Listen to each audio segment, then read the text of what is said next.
শিক্ষার্থীরা আশা করি সবাই ভালো আছো, সুস্থ আছো, লেখাপড়ার সঙ্গেই আছো। আজকে তোমাদের দশম শ্রেণীর হিসাব বিজ্ঞানের দ্বাদশ অধ্যায় নিয়ে আলোচনা করব।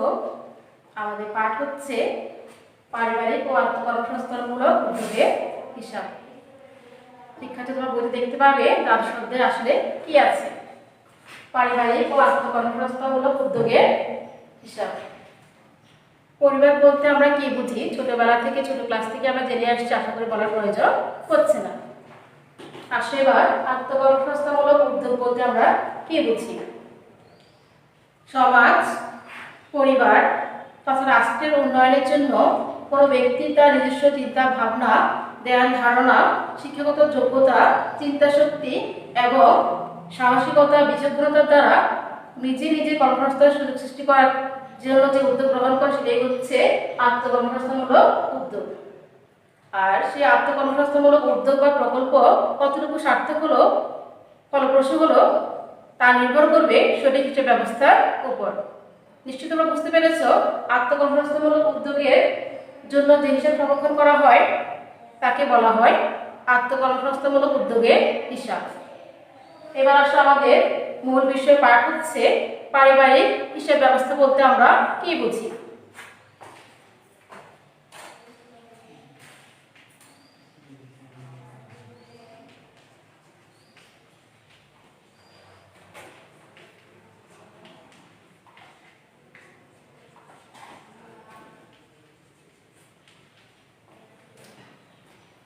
মানুষের সুখের ঠিকানা, সুখের জায়গা হচ্ছে পারিবারিক বন্ধন। আর এই পরিবারকে সুষ্ঠু সুন্দরভাবে পরিচালনা করার জন্য প্রয়োজন একটি সুষ্ঠু পরিকল্পনা। আর সুষ্ঠু পরিকল্পনার একটি অবিচ্ছেদ্য অংশই হচ্ছে পারিবারিক হিসাব ব্যবস্থা। নিশ্চয়ই তোমরা বুঝতে পেরেছ পারিবারিক হিসাব ব্যবস্থা বলতে আমরা কি বুঝি। সুষ্ঠু পরিকল্পনার একটি অবিচ্ছেদ্য অংশ হচ্ছে পারিবারিক হিসাব ব্যবস্থা। প্রতিনিয়ত পরিবারে আয় হচ্ছে, ব্যয় হচ্ছে, সে আয় ও ব্যয়ের সামঞ্জস্য বজায় রাখার জন্য পরিবারকে সুষ্ঠু সুন্দরভাবে পরিচালনা করার জন্য অবশ্যই সুষ্ঠু হিসাব ব্যবস্থার প্রয়োজন রয়েছে। আমরা প্রায় দেখতে পাই কোনো কোনো পরিবারে অশান্তি, বিশৃঙ্খলা, কলহ, কর্তাবৃত্তির সঙ্গে ভুল বোঝাবুঝি প্রায় লেগে থাকে। তার মানে হচ্ছে ওই সমস্ত পরিবারের সঠিক হিসাব সংরক্ষণ করা হয়নি।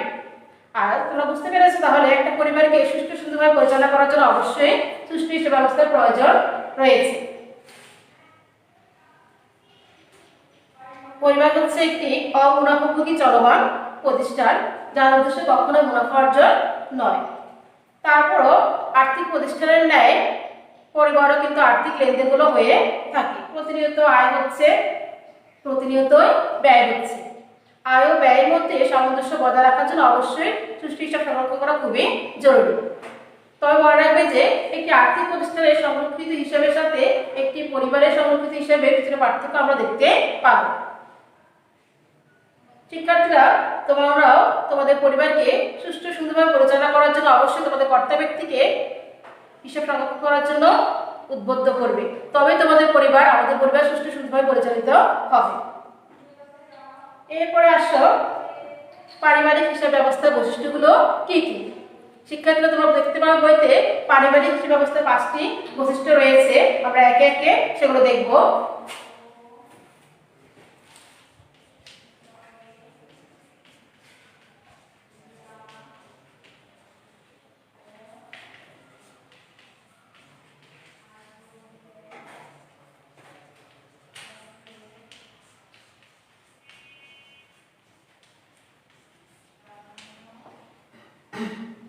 পারিবারিক হিসাব ব্যবস্থার বৈশিষ্ট্যগুলো হচ্ছে 5টি। প্রথমত হচ্ছে নাম্বার 1, অমুনাফাভোগী সংগঠন।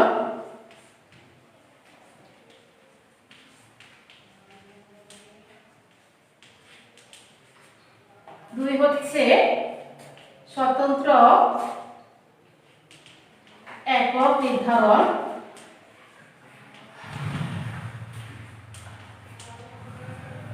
3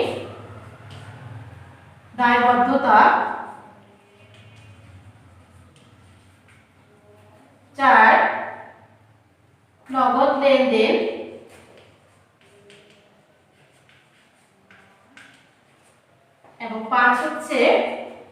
নির্ধারিত খাত।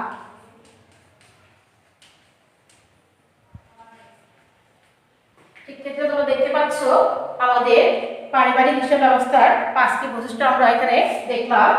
প্রথমত হচ্ছে আমরা এগুলো একে একে এখন আলোচনা করব। প্রথমত হচ্ছে অমুনাফাভোগী চলমান ভোগী সংগঠন। পরিবারকে অবশ্যই একটি অমুনাফাভোগী চলমান প্রতিষ্ঠান হিসেবে গণ্য করতে হবে। আর যেহেতু লাভ লোকসান কোনো পরিবারের মুখ্য উদ্দেশ্য নয়, সেহেতু নির্দিষ্ট সময় পরে আয় বিবরণীর মাধ্যমে আমরা আয় উৎপত্তি বা ঘাটতি নির্ণয় করতে পারবো এবং নির্দিষ্ট সময় পরে আর্থিক অবস্থা নির্ণয় করতে পারবো। দ্বিতীয়ত হচ্ছে স্বতন্ত্র একক নির্ধারণ।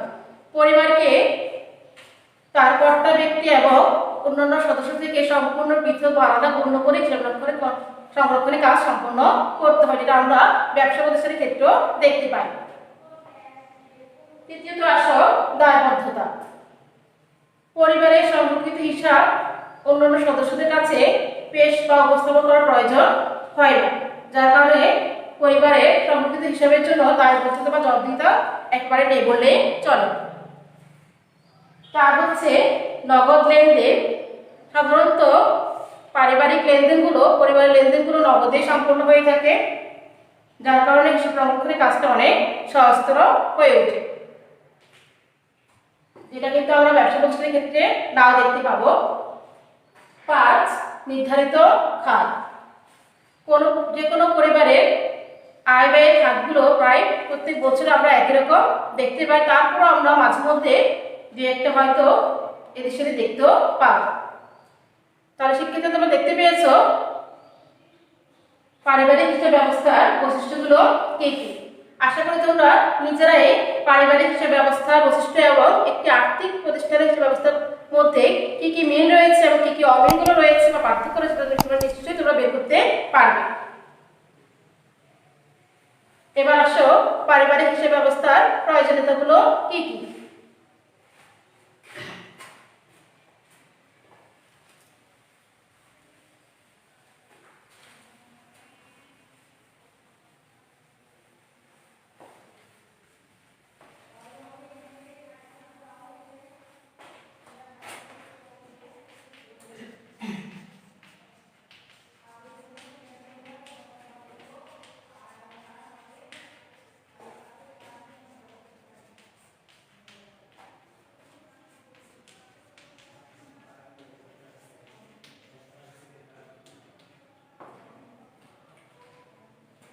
সীমিত আয় বা অল্প আয়ের মধ্যে একটা পরিবারকে সুষ্ঠু সুন্দরভাবে পরিচালনা করার জন্য অবশ্যই পারিবারিক হিসাব ব্যবস্থার প্রয়োজন রয়েছে। তোমরা বইতে দেখতে পাবে পারিবারিক হিসাব ব্যবস্থার গুরুত্ব বা প্রয়োজনীয়তাগুলো কি কি। প্রথমত হচ্ছে পরিকল্পনা প্রণয়নের জন্য, 2 পারিবারিক সচ্ছলতা অর্জনের জন্য, 3 মূল্যবোধ সৃষ্টিতে, 4 পারিবারিক বাজেট প্রণয়নে, 5 সঞ্চয় প্রবণতা বৃদ্ধি এবং ভোগ প্রবণতা হ্রাস করার ক্ষেত্রে কিন্তু পারিবারিক হিসাব ব্যবস্থার গুরুত্ব রয়েছে। এবং লাস্ট ওয়ান সেটা হচ্ছে 6 নম্বর হচ্ছে পারিবারিক শৃঙ্খলা রক্ষার ক্ষেত্রেও পারিবারিক হিসাব ব্যবস্থা খুবই জরুরি। শিক্ষার্থীরা তোমরা যখন কোনো পরিবারে তোমাদের পরিবারের হিসাব সংরক্ষণ করবে তখনই তোমরা পারিবারিক হিসাব ব্যবস্থার গুরুত্ব আরো বেশি অনুধাবন করতে পারবে আশা করি। এবার দেখবো আমরা পারিবারিক বাজেট বলতে আমরা কি বুঝি।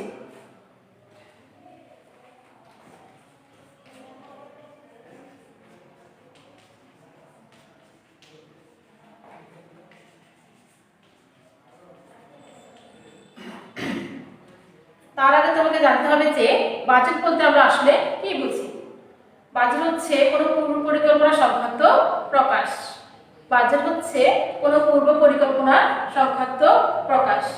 তাহলে কোনো নির্দিষ্ট লক্ষ্য অর্জনের জন্য কোনো নির্দিষ্ট সময়ে পরিবারের আয় ও ব্যয়ের পূর্ব পরিকল্পনা সংক্রান্ত প্রকাশই হচ্ছে পারিবারিক বাজেট। কোনো নির্দিষ্ট লক্ষ্য অর্জনের জন্য নির্দিষ্ট সময়ে কোনো পরিবারের আয় ও ব্যয়ের পূর্ব পরিকল্পনা সংক্রান্ত প্রকাশই হচ্ছে পারিবারিক বাজেট। আসলে নির্দিষ্ট সময় বলতে আমরা সাপ্তাহিক করতে পারি, মাসিক করতে পারি এবং বাৎসরিকও করতে পারি। মূলত পারিবারিক বাজেট হচ্ছে পরিবার কেন্দ্রিক আয়ের ভবিষ্যৎ আয় ব্যয় পরিকল্পনা। পরিবার কেন্দ্রিক আয়ের ভবিষ্যৎ পরিকল্পনাকে পারিবারিক বাজেট বলা হয়। পারিবারিক বাজেটে আমরা আয় ও ব্যয়ের মধ্যে সামঞ্জস্য বজায় রাখার চেষ্টা করব এবং বজায় রাখতে পারলে একটা পরিবারকে নির্দিষ্ট কাঠামোর মধ্যে আনা সম্ভব হয়ে থাকে। তাহলে তোমরা বুঝতে পেরেছো পারিবারিক বাজেট বলতে আমরা আসলে কি বুঝি। এরপরে আসো পারিবারিক বাজেট প্রস্তুত প্রণালী।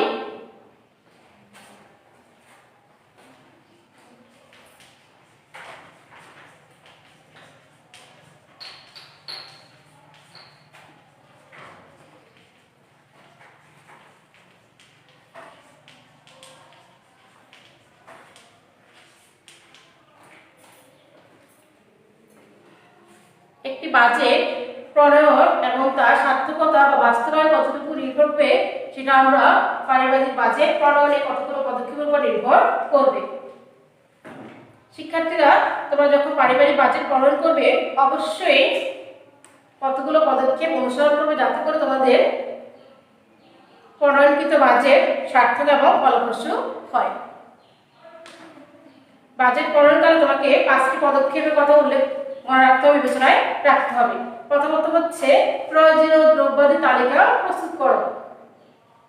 যে সময়ের জন্য বাজেট প্রস্তুত করা হবে ওই সময়ে বা পরিবারের সদস্য সংখ্যাদের কাঙ্ক্ষিত দ্রব্যের তালিকা প্রস্তুত করে তা থেকে প্রয়োজন এবং চাহিদার গুরুত্ব অনুযায়ী দ্রব্যের তালিকা প্রস্তুত করবে। অর্থাৎ যে সমস্ত দ্রব্যগুলো চাহিদাগুলো আগে প্রয়োজন সেগুলোকে আমরা আগে স্থান দিব, অগ্রাধিকার দিব, আর যে সমস্ত চাহিদাগুলো আমাদের কিছুদিন পরে করলেও চলবে সে সমস্ত দ্রব্যের তালিকাগুলো আমরা পরেও স্থান দিতে পারি।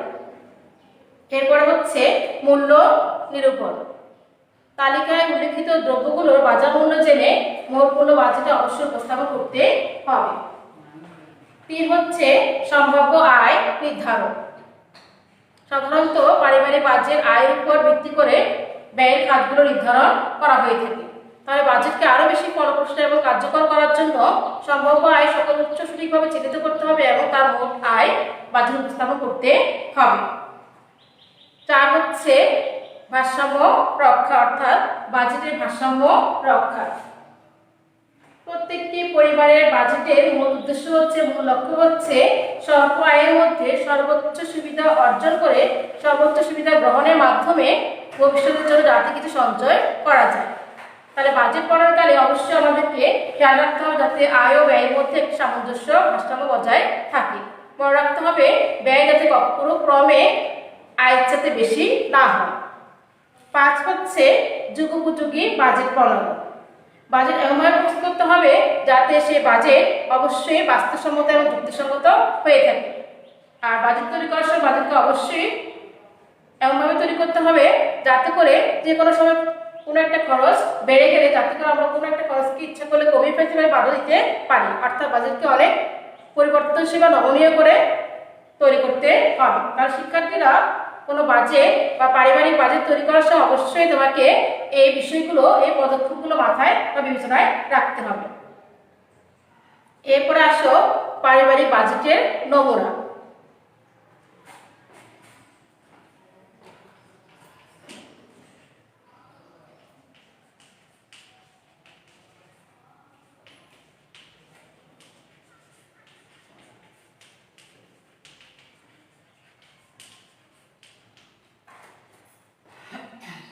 পারিবারিক বাজেট প্রণয়ন এবং তার বাস্তবায়ন নির্ভর করে পরিবারের আর্থসামাজিক অবস্থার উপর, এমনকি পরিবারের সদস্য সংখ্যা, তাদের চাহিদা, রুচি, অভ্যাস, সামাজিক পরিচিতি বাজেট প্রণয়নকালে বিবেচনায় রাখতে হবে। বাজেট এমনভাবে উপস্থাপন করব, এমনভাবে প্রণয়ন করবো যাতে করে আয় ও ব্যয়ের মধ্যে, অর্থাৎ আয়ের উপর ভিত্তি করে ব্যয়ের খাতগুলোকে নির্ধারণ করতে হবে। প্রত্যেক পরিবারে প্রণয়নকৃত বাজেট কিন্তু একই রকম বা একেবারে না হতে পারে, যার যার সামাজিক অবস্থানের উপর বা ক্যাপাসিটির উপর নির্ভর করবে। আমরা যখন বাজেট প্রণয়ন করব সেক্ষেত্রে আমাদের মৌলিক চাহিদাগুলোকে আমরা বিভিন্ন মোট আয়ের শতকরা হারে ভাগ করতে পারি।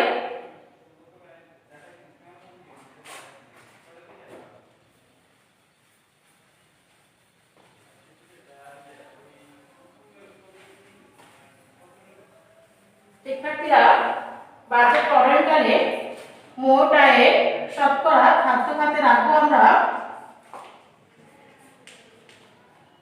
সর্বোচ্চ সর্বনিম্ন 20 থেকে সর্বোচ্চ হচ্ছে 25% পর্যন্ত। বস্ত্র খাতে রাখবো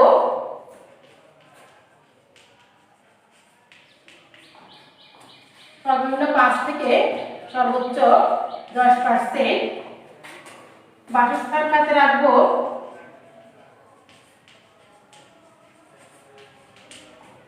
30 থেকে 40%। শিক্ষা খাতে রাখবো 10 থেকে 15% এবং যানবাহন খাতে রাখবো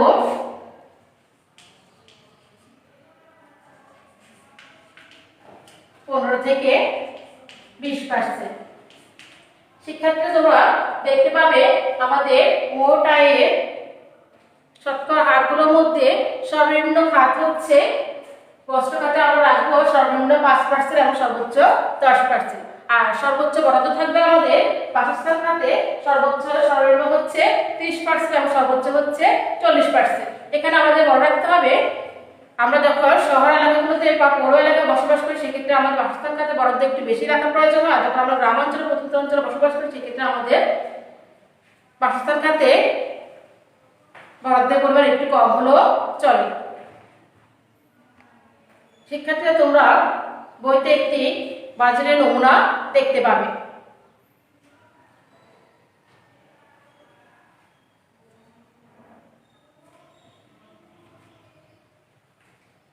এরপরে দেখবো আমরা পারিবারিক বিবরণী। শুধুমাত্র নগদ লেনদেনগুলোকে যে কোনো বইতে লিপিবদ্ধ করলে চলবে না। সে সমস্ত লেনদেনগুলো থেকে সঠিক আর্থিক ফলাফল এবং আয় ব্যয় সঠিক চিত্র পাওয়ার জন্য তোমাকে অবশ্যই পারিবারিক বিবরণী আর্থিক বিবরণী তৈরি করতে হবে। নির্দিষ্ট সময়ের পরে আয় বিবরণীর মাধ্যমে আয় উদ্বৃত্ত বা ঘাটতি বিবরণ নির্ণয় করতে পারবো এবং আর্থিক অবস্থার বিবরণী তৈরি করার মাধ্যমে আমরা সম্পদ এবং আয় সচিত্র নির্ণয় করতে পারবো। তার মানে হচ্ছে পরিবারের আয় ব্যয় সঠিক চিত্র এবং আর্থিক অবস্থা সঠিক চিত্র নির্ভুল চিত্র পাওয়ার জন্য অবশ্যই পারিবারিক বিবরণী আর্থিক বিবরণী তোমাদেরকে প্রস্তুত করতে হবে। পারিবারিক আর্থিক বিবরণী তৈরি করার 3টি ধাপ রয়েছে, সেই ধাপগুলো আমরা একে একে দেখব।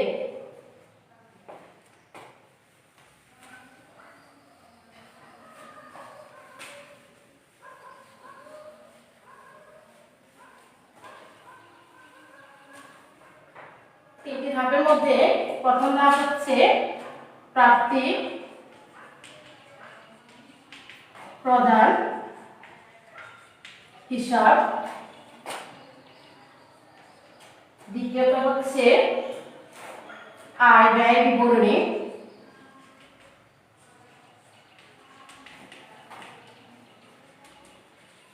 তৃতীয়ত হচ্ছে আর্থিক অবস্থার বিবরণী।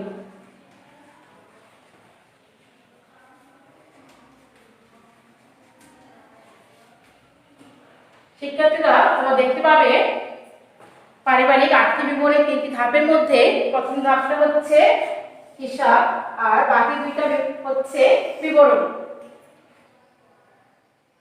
এবার আমরা দেখবো প্রাপ্তি প্রদান হিসাব বলতে কি বুঝি।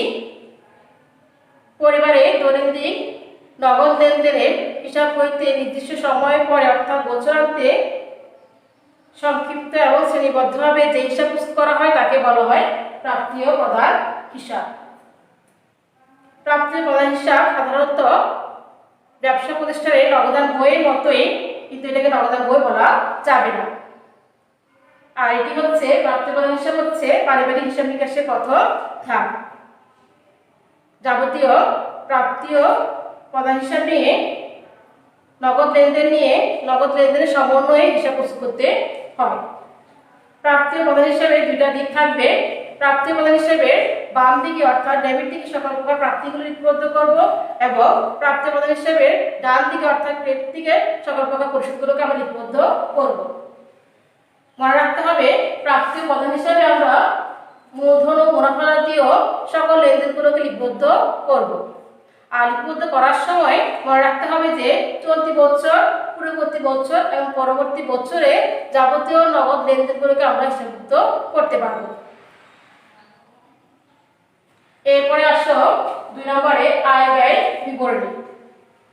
নির্দিষ্ট সময়ের পরে কোনো প্রতিষ্ঠানে আয় উদ্বৃত্ত বা ঘাটতি নির্ণয় করার জন্য বা জানার জন্য চলতি বছরে মুনাফাজাতীয় আয় এবং ব্যয়ের মাধ্যমে সাহায্যে যে হিসাব প্রস্তুত করা বা যে বিবরণী তৈরি করা হয় তাকে বলা হয় আয় ব্যয় বিবরণী। আয় ব্যয় বিবরণীতে আমরা যখন ব্যয়ের চাইতে আয় পরিমাণ বেশি হবে সেক্ষেত্রে তাকে বলবো আমরা আয় উদ্বৃত্ত বা ব্যয় উদ্বৃত্ত আয়। আর যখন দেখবো যে আয় বিবরণীতে আয়ের চাইতে ব্যয়ের পরিমাণটা বেশি হয় তাকে বলবো আমরা ব্যয় উদ্বৃত্ত আয়, যাকে আমরা ঘাটতিও বলতে পারি। আয় উদ্বৃত্ত পারিবারিক তহবিলের সাথে যোগ হবে পারিবারিক তহবিলকে বৃদ্ধি করবে এবং ঘাটতি পারিবারিক তহবিলকে হ্রাস করবে, তার থেকে বিয়োগ করে দেখাতে হবে। এরপরে আসো 3 নম্বরে আর্থিক অবস্থার বিবরণী। আর্থিক অবস্থার বিবরণী বলতে আমরা সাধারণত সম্পদ ও দায়ের বিবরণীকে বোঝাই। কোন নির্দিষ্ট সময়ে নির্দিষ্ট দিনে পরিবারের সম্পদ এবং দায় দেনার যে বিবরণী প্রস্তুত করা হয় তাকে বলা হয় আর্থিক অবস্থার বিবরণী। প্রত্যেকটি পরিবারও আর্থিক প্রতিষ্ঠানের ন্যায় দায় আছে, সম্পদও আছে, সেগুলোকে আমরা আর্থিক বিবরণীর মাধ্যমে, আর্থিক অবস্থার বিবরণীর মাধ্যমে উপস্থাপন করতে পারবো। তবে মনে রাখতে হবে যে ব্যবসা প্রতিষ্ঠানের মতো পারিবারিক হিসাবে আর্থিক বিবরণীতে প্রারম্ভিক মূলধন দেওয়া থাকবে না। সেক্ষেত্রে পারিবারিক তহবিল বের করে নিতে হবে, পারিবারিক তহবিলের সাথে আয় উদ্বৃত্ত যোগ করতে হবে এবং ঘাটতি বিয়োগ করে দেখাতে হবে। শিক্ষার্থীরা আজ তাহলে এই পর্যন্তই, দেখা হবে আগামী কোনো ক্লাসে। সে পর্যন্ত ভালো থাকবে, সুস্থ থাকবে, নিরাপদে থাকবে, পড়াশোনার সঙ্গে থাকবে। ধন্যবাদ সবাইকে।